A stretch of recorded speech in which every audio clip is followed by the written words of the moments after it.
There were many cats involved. None of them were harmed. I'm Brenno de Winter. I'm the Chief Security and Privacy Operations for the Ministry of Health, Welfare and something else. And I'm going to talk to you about open cats today. Tomorrow there will be a full day training on that. But let's start with, actually it's not my story, it's Keiko's story. And Keiko has a story to share. In 2020 we had to stay at home. Couldn't go anywhere because of COVID. And the government started to take all sorts of measures, not because they want to, but because they have to. International treaties force governments to undertake actions like lockdowns, etc. And Keiko was watching television, and there was this guy with a beard, and he was talking about two apps that should be created. One to warn contacts that you have COVID that you don't know, and the other ones to do contact tracing by the public health authorities. For the non-Dutchies, we have a special system. We've got the ministry who is in crisis in the lead. However, all the important stuff that has to be done is done by the municipal health services, and they do all the contact tracing. So, for instance, the Ministry of Health can't have any data. So, this guy with the beard was telling all sorts of stories how you could measure distances and stuff, and I thought it was excessively funny, but not necessarily to the point. Then they organized an appathon where 750 companies delivered solutions, at least they promised to, but they turned out to be either non-functional or non-secure or an incredible violation of the GDPR, or a combination of those. None of them basically sufficed. So again, criticism was fierce. And then I got a call, actually by a man with a beard, and he said well, stop whining, help us. So I had a couple of things like, okay, if you're going to do contact tracing of people you don't know, one of the things, it can be abused, it should be punishable by law. So that meant, okay, if you want me, then you have to write the law. So they agreed to that. Privacy protection, information security, and accessibility have to be done. And since the atmosphere in the Netherlands was kind of toxic, you have to be transparent about what you're doing. And I mean transparency to the max. So we started designing, and there were a lot of cool people working on that. And basically we tried to do every trick there was in the book, even though there wasn't that much time. So we decided to put privacy first, even when it hurt. So, for instance, when we had this application called Corona Melder, at a certain point we discovered, or actually in Finland people discovered that sometimes the cache was cleared immediately, so other apps could perhaps see the data, and we pulled the app for 2 days. That was something that was kind of a shock to many. But we promised to do privacy first, so that's what we did. We did what we did. All Dutch government sites have cookies. We promised not to track people, so our website didn't have cookies. And that was something that the Ministry of General Affairs, I guess, yeah. General Affairs did not necessarily value. Everything is open and for everybody to see. So we created a GitHub, started some designing, and then of course there was a newspaper that already thought okay, app is done. There's source code, app must be done. So that told us that we had to communicate a little bit better than that. And we opened up source code designs, the whole shebang. We had built a community, actually got a lot of people to work with us. And when we made a version available, we had a notary who checked that the app we uploaded to the source is the same, is built from the code that was on GitHub. I thought that was one of the coolest features. And when we did a code review or a pen test, basically we acquired it and sent it to Parliament, so it was public as well. And that's not standard, because you don't know what will be in your report. But this report told us that we didn't build any backdoors, so that was kind of cool. And then at a certain point, there was this website called Infectieradar, where people could voluntarily give information about COVID, and when they underwent the disease, they could deliver all sorts of medical data. And it turned out that you could do URL manipulation and browse through all the records. So I went to the CIO and said, like, don't you do any pen testing in this house? Have you heard of pen testing? So he delivered me the pen test, and basically it was a list of a couple of mistakes, but that was just about it. Nowhere was to be found what they actually tested, what tests they did. So when we went for testing, what I did was make some minimal requirements, and that was kind of cool, because you lost a lot of companies that said like, oh no, we're not going to deliver structured pen tests. It's not what we sell. And then some people went like, one of the last sentence was important, we are going to publish your report. Then some companies left us again, because that's not fun. And I also hinted that it might be the case that we would hire two companies to do the same testing, so there might be differences between the reports. You never know, and that worked very well. Well, we lost some companies as well, but still that it worked. So these procurement demands is something that I started to hand out, and now more companies offer it the same way. And what I do is basically do a pen test like it is an audit of security measures. So you have design, existence, and operating effectiveness. And we found that standards are still lacking. So we are working on a scheme how you could do this, and we'll integrate that in the tool I will talk about in a second. Then all of a sudden we have all of these companies who do corona testing, up to 70, that were connected to one of our national systems that we built, and they left a database in development mode. And RTL News, one of the news outlets in the Netherlands, found out about it. That became, of course, a big thing. When they connected to our system called Corona Check, they had to turn in a pen test according to the standards that I just told you.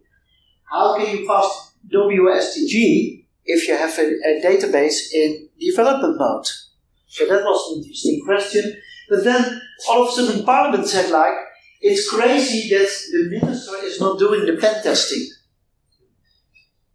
And if Parliament asks, are you prepared to? Then basically I've got to do the job, and that means I've got 70 pen tests, and then they wanted to test every week. Bear this in mind for a second. Let's talk about vaccines. It's December 15th, 2020. Vaccines are coming. I'm very optimistic because this will be the end of all the misery in the world. So during lunch I was just asked to the CIO, how do we register this? And then people started to talk and look very nervous, and it's just before Christmas and we'll start on January 8th, and it's going to be a big thing, so okay, we'll help. So I called a couple of hacker seats, and some people like, okay, we need you and we need you now. Yeah, but I'm working on this. Is that more important than COVID? No, then you're working for me. That works. That actually in a crisis does work. That was kind of cool.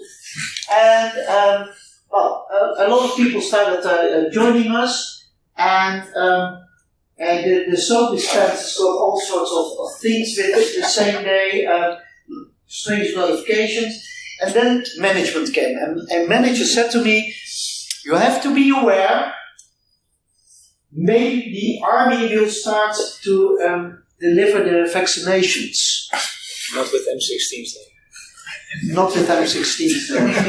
That's, by the way, Alon is our chief conspiracy officer because we do threat modeling all day through. No, I'm not kidding. So, okay, they are going to do the vaccinations. Well, armies, those are the cool people who deliver cats and use cats to liberate places. So I said, okay, if you want a code name for the project, I will call it after my cat. This is Brani. And when I cuddle her, I always say Brani Banani. So we call the project Brani Banani. And the manager left satisfied. So we created the website Brani Banani, the web shop for all your bananas. And we built a government system, Brani Banani and Keiko de Zyko, and then there's a third cat, Hero. So this is basically, if you think it's too colorful, this is it in black and white.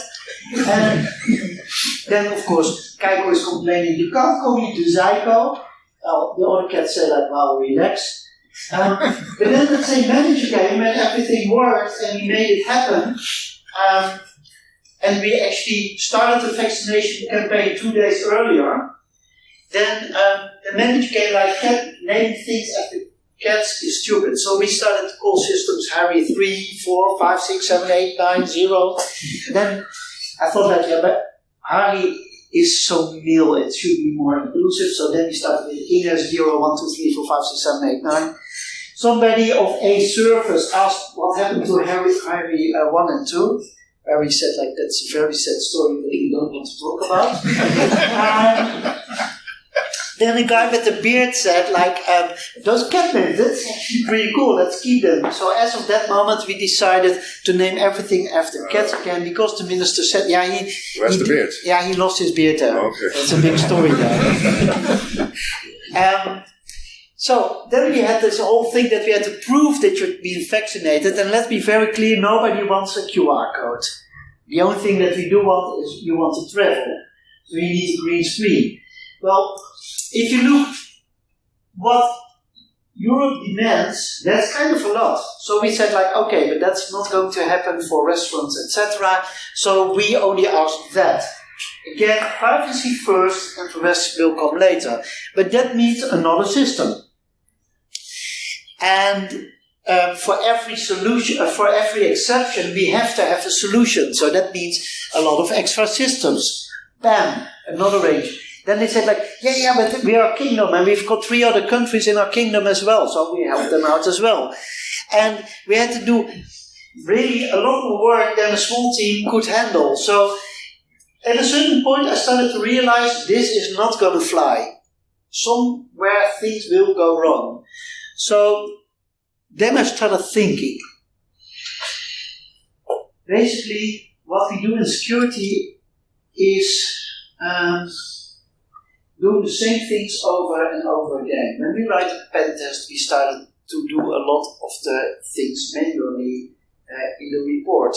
When we do a risk assessment, everything we do is over and over again manual stuff where you could basically automate a lot of that shit away. And for instance, when you have got Log4j, what will we start doing? You go to a network, you start to scan. Instead of knowing what you have in your house. So, this is maybe the only place where I can change something significantly and do it differently. And I went to the CIO and said okay, I want this to start something, to do something about this, because this is the only way that we might survive. And he went oh yeah, take the budget you need, good luck. How do I fix that? Yeah, that's my cue. Hi everyone. This is Jan Klopper. Give him a round of applause. So how do we fix this? I'm starting the project. You're starting a project? Yeah, so maybe we should do a logo. No, we're not going to do a logo. So my idea is always, is the logo really the hardest thing of this project? Is that the thing that we're going to invest in first? Or are we actually going to solve the difficult problems first? So I said no logos. Okay, but you better have it settled. So this became the logo. we started the project, the kwetsbaarheden-analyse tool, and it turned out to be cat, which is cat in Dutch. And the first thing is a fact database. The octopus. The octopus, yes. So, again, another logo. These were there in the morning I came in, it's like, what is this? And it was stickers and everything, but, logos. We didn't actually know what it was, yes, or what it was going to do, but, we're trying to find out what's the solution to this problem. We had 18 projects, we had, like you said, 70 testing providers that we need to keep in check. Lots of new code, lots of new rules. Every 2 weeks, we all experience this, that every 2 weeks the whole idea shifted. Then you could go to a restaurant, then you couldn't go to a restaurant. Then we had 1,000 tests, then we had 10,000 tests a day, so it was all very shifty. Yeah, we call it software by press conference. If we do this, maybe. Good. So, we always get the story of the needle in the haystack. I'm searching for a needle. Here's the haystack, go through the haystack, I found a needle. Yeah. And then, can I rebelkaart in the haystack? And then I have to go to the same haystack again, find the rebelkaart, and then find the sock in the haystack. Oh, there we go again, and there we have it. So why not? Yeah, so the haystack in this analogy is actually Elasticsearch. You just put all your logs in one giant database which uses more RAM you can buy on premise, and then you can search through that. And that's one of the first things that we try to face is actually knowing what we have and putting the socks on the pile of socks, possibly on the left ones, putting the pins with the pins instead of keeping everything in a giant searchable database and hoping for the best once we actually get there. That looks a little bit like this. So we make a graph with objects that we connect to one another and try to obtain information on our systems as it happens. You're taking way too many pictures. You can just get the slides. There's no schema data on there. So what we do is we ingest data and then immediately we try to fit it into the model. So we don't have a database without a schema. We have a very strict schema. And that schema adheres to RFCs as far as we can. So an IP address is actually an IP address. It doesn't sit somewhere in a log line or anything. It's just an IP address. And the same goes for web servers, protocols, and all the other things that we could model. If we put it in a cross-time database. Yeah, so Octopus is our cross-time database. It not only holds the graph, but it holds it across time. And we have 2 time dimensions in there. When did this happen, and when did we learn about it? Because there might be different opinions on this. So a log that has been ingested has a timestamp, which means it has happened yesterday. But maybe we only knew how to model this morning, or we only knew how to ingest it this morning, which makes it a different timestamp from when it actually happened. But the two are very important to know the distinction. When did it happen and when did we know about it, so we can actually act on it. There's also a paper we found last week that basically thought of a similar solution. So we're not totally crazy.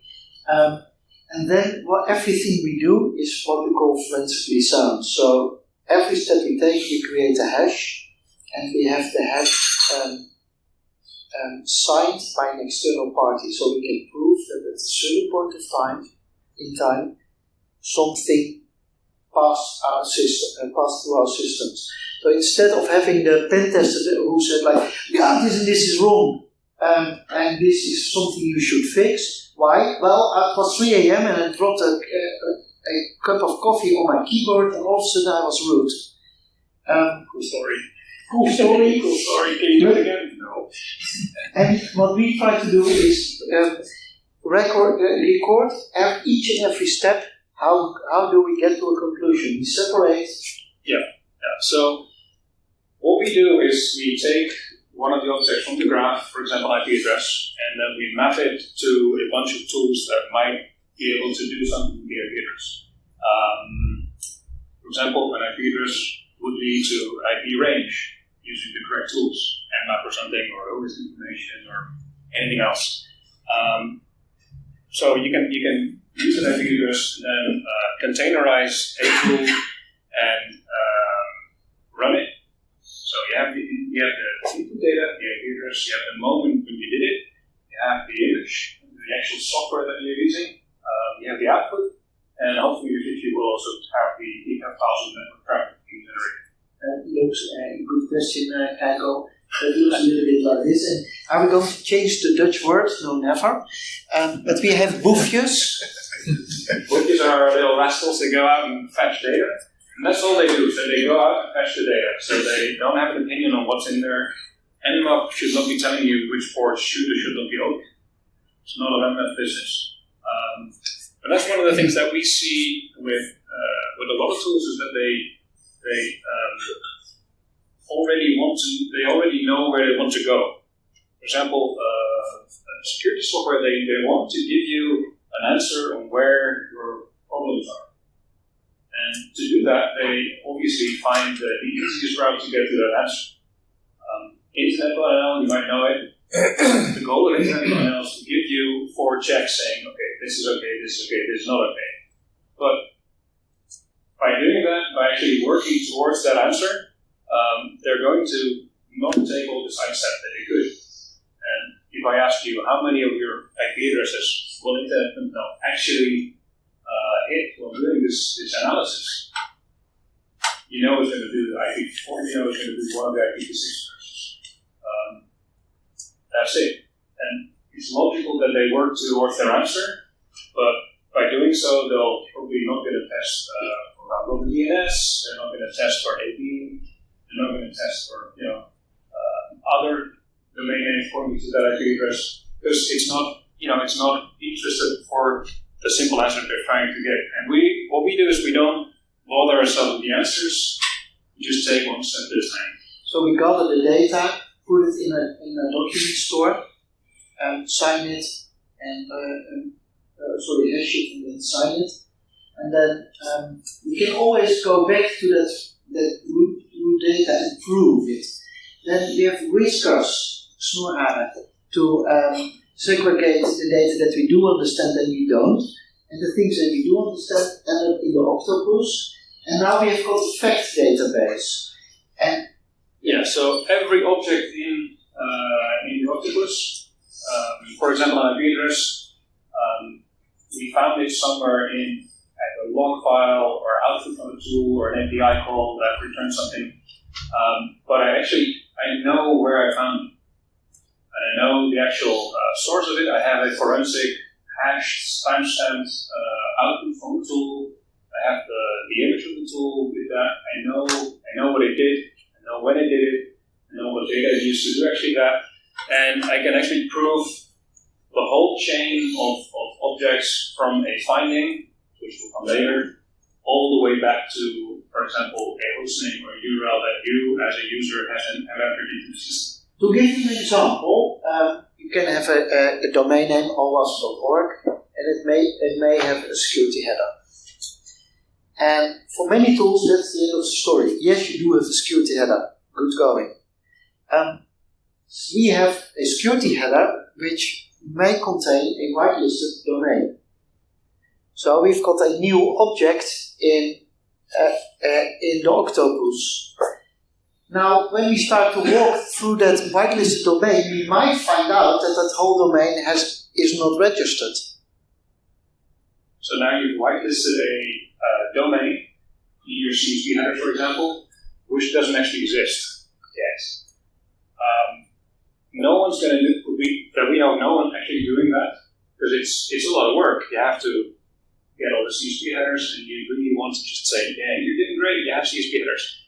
Instead, there might be a world of pain behind that CSV header because it has an unregistered domain in it with now everyone could register. So we have got bits, which is our business rule engine, that then will say like, okay, but I don't think that's cool. Now, if it would give it a CVSS score, it would be, in my opinion, 10.0.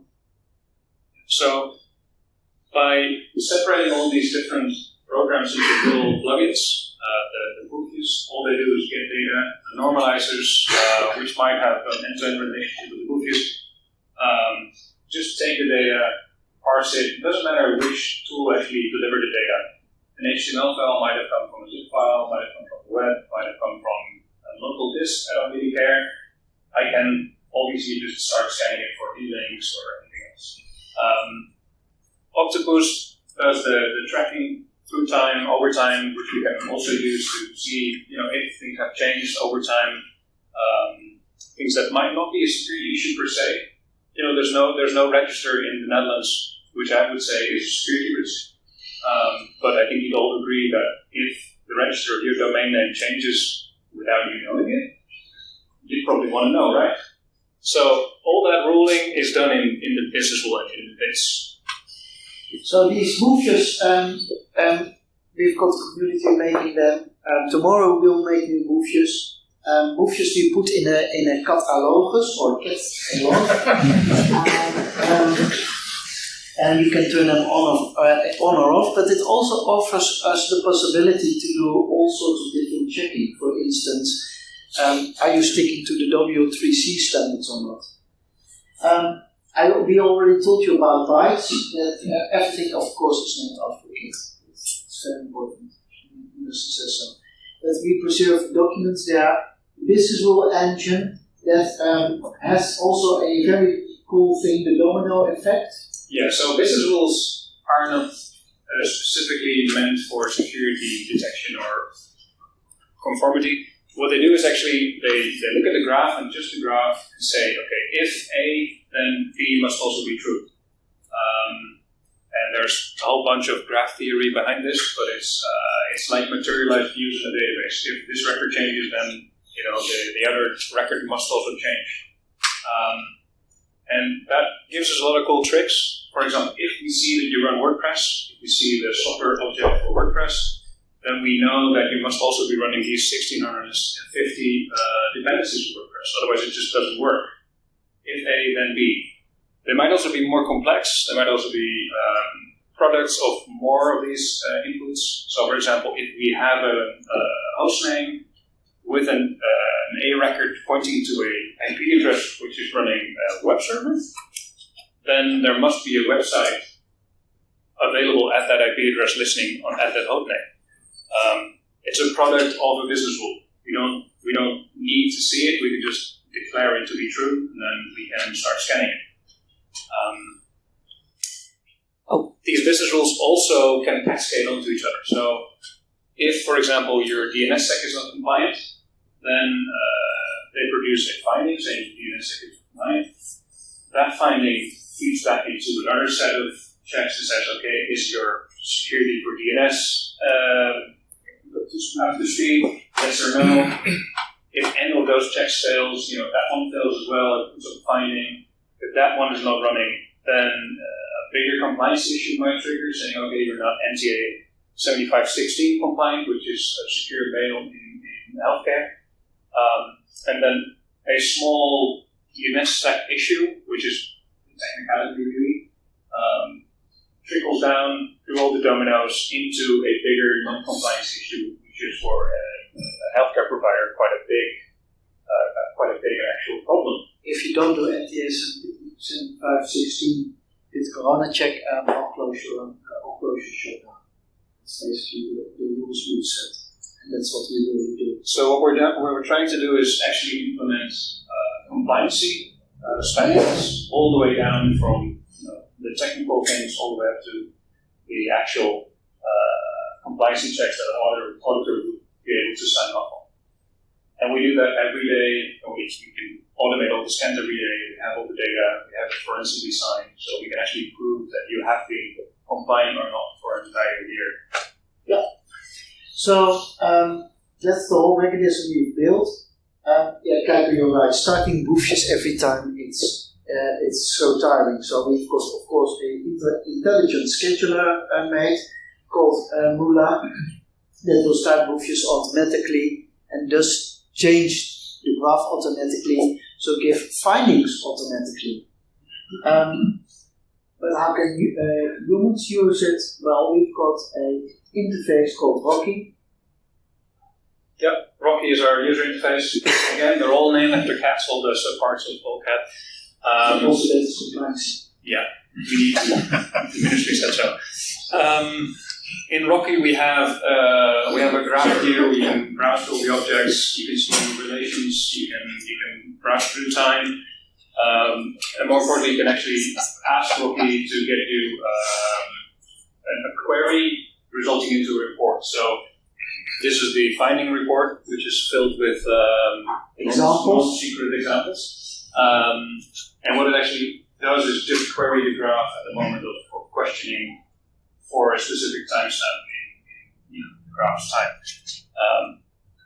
It then gives you all the findings from a specific point in the graph. So if you say, I would like to have a finding report for a house name, you can get that, or for an IP address, you can get that as well. But there's other queries as well. Yeah, but this looks so ministry. This is really not the OWASP style. It is true. It is true. We've been building everything in the core of the ministry, obviously. But to make things easier, and because we're in a special bit of the internet, we developed Manon, which is a almost HTML CSS only platform, right back to the 1990s with the current tech on Python and all that kind of stuff, without JavaScript, because I really don't want my application, Fort Knox with all the data to be hacked because of the NPM dependency on. So almost no JavaScript, but it does have cascading style sheets, and it's very easy to actually make it switch colors or make it compliant to your own style. Yeah. Then of course, just delivering this is wrong is something where you don't really help people. So if you want all parts in healthcare and other environments to at least do something useful, you have to give them the knowledge to fix the things that go on. That's why we have a knowledge database with all sorts of data. We automatically pull in CVEs. So when Log4j happens, we get a warning that it happens and that we should do something. Instead of going through your organization for I don't know how many days or weeks, because I have examples of weeks even. And then it's like, do we have this shit running? No, that's what you should have found out before. Because it's in the database. Where does Kaiko come in? Well, Kaiko, stop complaining. First of all, you do have your own column at ICT Magazine. And second of all, you're the reporting engine. So all the reports that we make, I told you about the findings report just now. It could also be a email report saying, okay, how does my email landscape, what does it look like? Are there any findings in there? Is my DMARC up to scratch? That query we can spit out into an HTML template, but we could also spit it out into a LaTeX template. And obviously we can give you a zip file of all the raw proof that you needed to generate this report. Which objects did we hit? Which tools did we run? When was that? And the whole thing is actually complete. And we can get that to Kaiko and it'll give you a combination of the whole thing. So this is the current CAT ecosystem, and we shoot off CAT on October 4th. We'll say launched. Yeah, it will be launched. On World Animal Day. And we started playing with a couple of test providers, and they all had to hand in their pen test reports, so it should be all perfect. Well, it was nearly perfect because we found a whole bunch of things that were not compliant. You see it go down and then go up again and go down. That's very simple. We introduced a new roofje and then there were new findings again. And we only have a few roofjes yet. I mean, we don't have the full range of things. That's the current CAT ecosystem.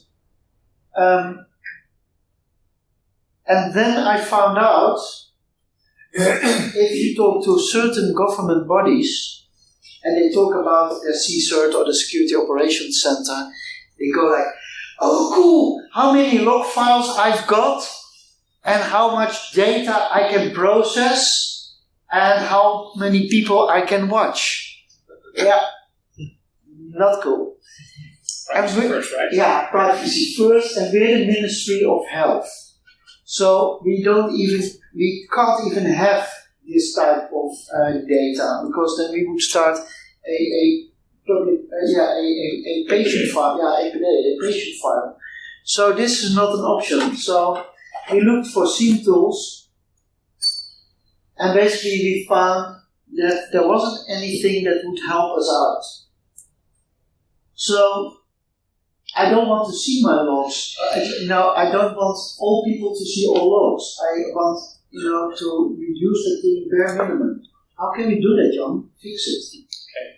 So we thought of a new cat, Calvin. And what Calvin does is actually ingests log rules, might be files, might be revenue queue, events or anything, produced by our applications, by other applications in the whole ecosystem. And we take them off and we put them in Kafka, and we immediately apply, again, some sort of view-based system on there, and it only triggers if there's a use case in the system which actually, doesn't allow this type of use. We've got a whole bunch of specific use cases in there for us, but we've also translated a whole bunch of the Sigma use case set.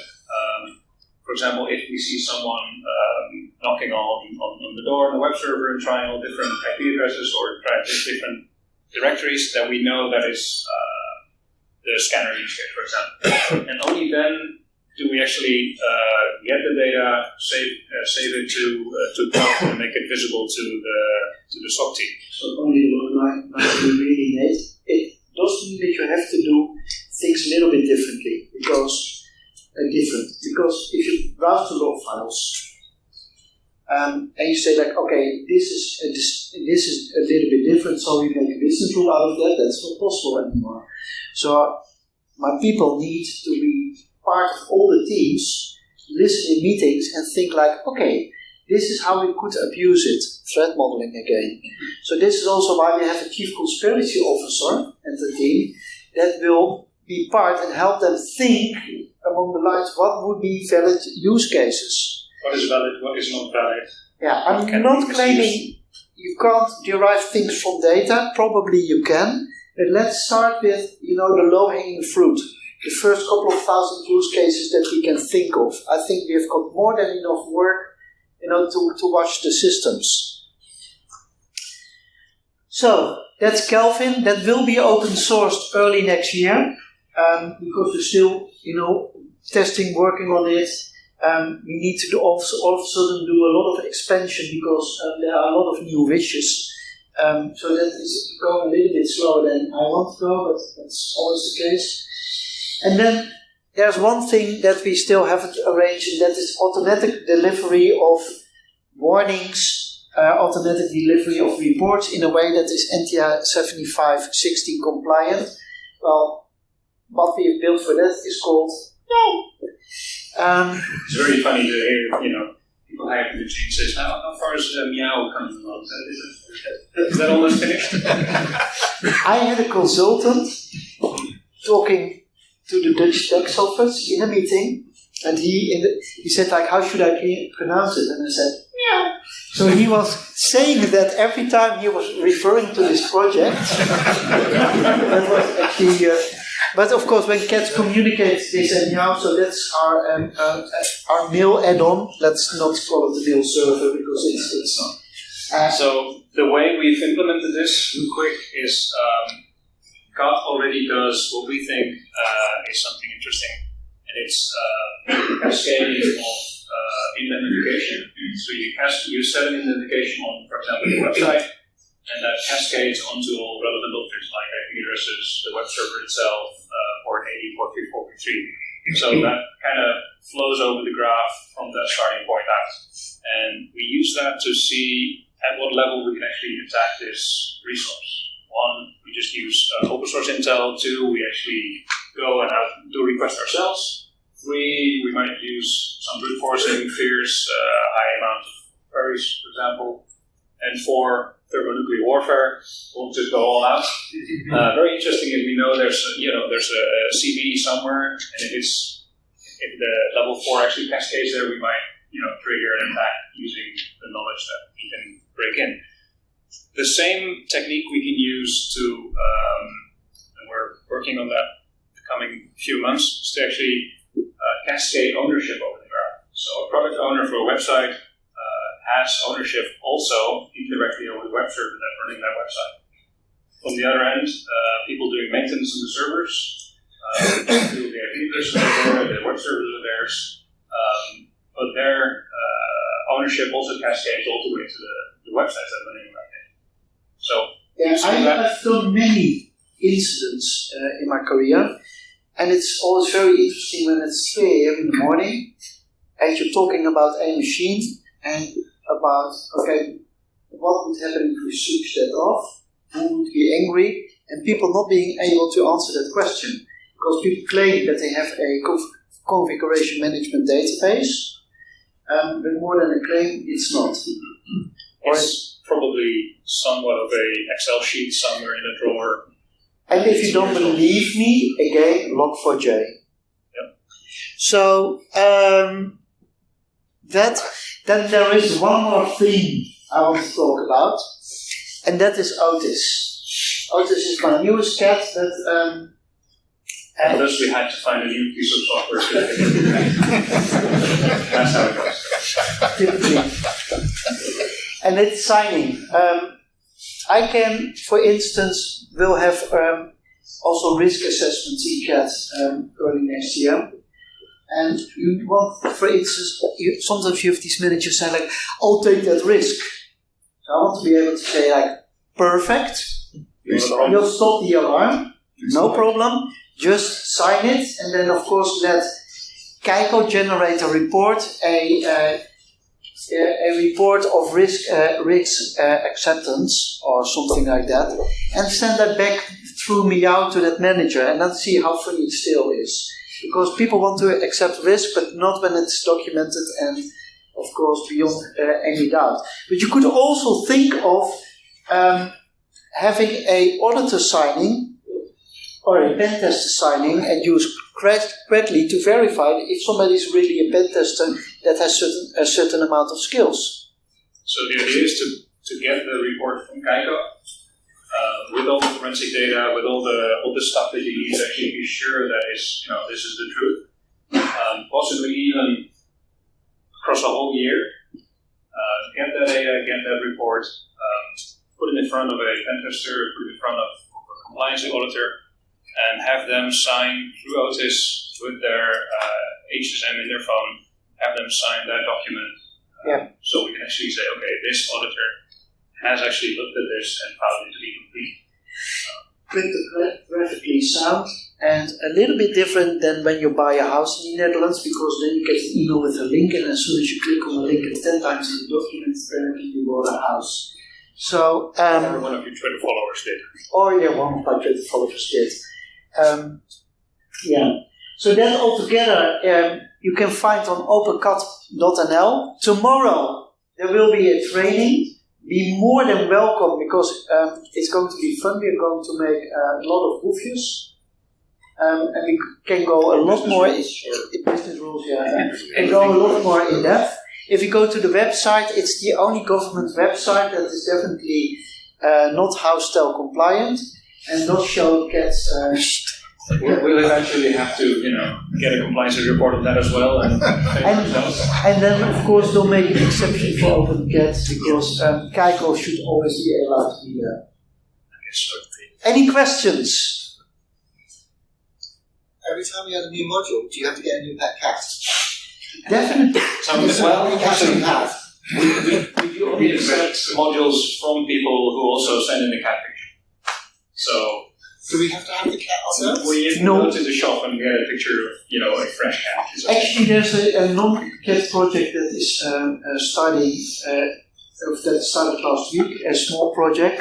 And No, it's called Carpaccio because we were in a restaurant and there was a cat sitting there that apparently was called Carpaccio. So we took a picture and then the project is called Carpaccio. So if you are somewhere, then there are always cat pictures there. Also, do not go to openhonds.nl. It is a school website.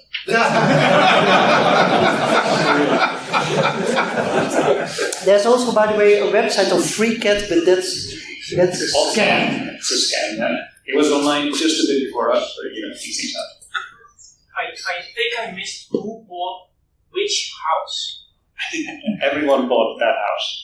If you put that link on Twitter, it's everyone could have just clicked 10 times. And the stupid thing, when I came to the notary, I was buying the house, and of course I didn't put it on Twitter. But I realized if I put a link on Twitter and somebody, presses a lot of times in the document, then they say like you've got a signed document, and that's a year ago. That was not a big deal because it was a seller's market. But now we're getting into a crisis, and then it could legally be a big story all of a sudden.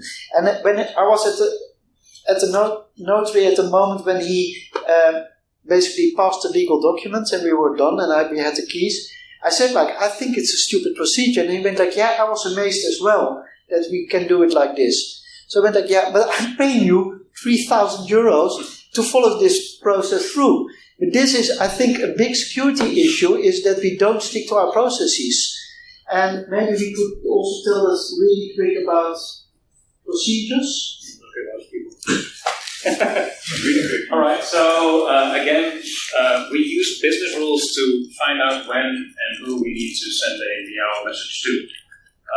But we can also use the business rules if A, then B to start a process in CAD saying, okay, there is an incident or a finding from this type of finding, we start this procedure. And you fill in the first form of the procedure and say, okay, you need to get an agreement from management to actually follow this through. All you need to do is upload the signed document, and then that document, through the business rules, triggers the next step of the procedure.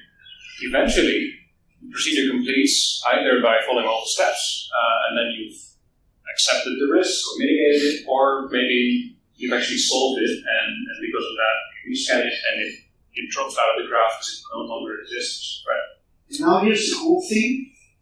When we've got it all stored in the database, when an auditor shows up, you cannot only prove that you have a procedure, that it is in place, but also that it has been used. That's what an auditor wants to see.